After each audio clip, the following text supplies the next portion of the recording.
Hey friends, I just wanted to take a minute to talk to you about interest rates. There's been a lot of questions surrounding interest rates over the last few months, and I thought that we could cover a lot more ground in a short video than an email. As you know, a large reason for the market slowdown over the last 3 quarters has been the sharp rise in interest rates.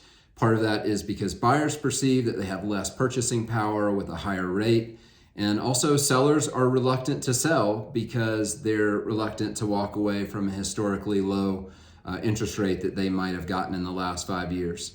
So the $1 million question is, how do you take advantage of a market that is shifting in the favor of buyers when rates are more than double where they were a year ago?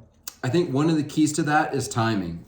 You see, when overall rates go down, and the market picks up again, which we expect it will, that means there's going to be less inventory, there's going to be more competition, and there are going to be fewer sellers willing to negotiate on price. So shopping for the right home now while we're in this lull is really key for you. Secondly, there's a lot of tools out there to buy down your rate temporarily for a period of 1 to 3 years.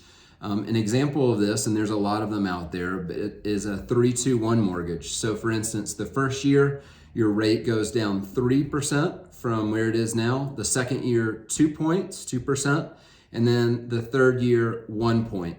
And the idea behind that is just getting your foot in the door while there are great deals on the market.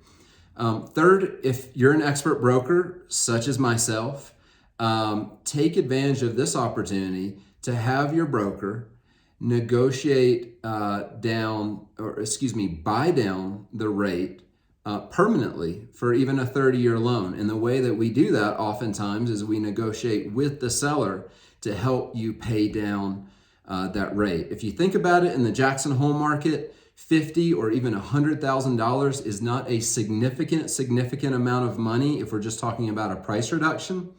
But if you take that same amount of money and buy down your rate over a 30-year loan, that is a significant savings for you as a buyer. Lastly, consider a mortgage of less than 30 years. I know we've all been taught to take advantage of a 30-year rate, but I would just ask yourself a couple questions. One, how many people do you know right now that are in the mortgage that they're in right now and have been for 10 years or more? And secondly, do you expect that you're going to be in that same mortgage 10 or more years from now without selling the home and buying another one and without refinancing? If the answer to that question is no, then I think that there are a lot of great opportunities where you can get in something like a 10-year ARM and see interest rates similar to where they were 2 or even 3 quarters ago. So if you're interested in any of these products or would like to know more, I'm happy to help. Please reach out to me with any questions.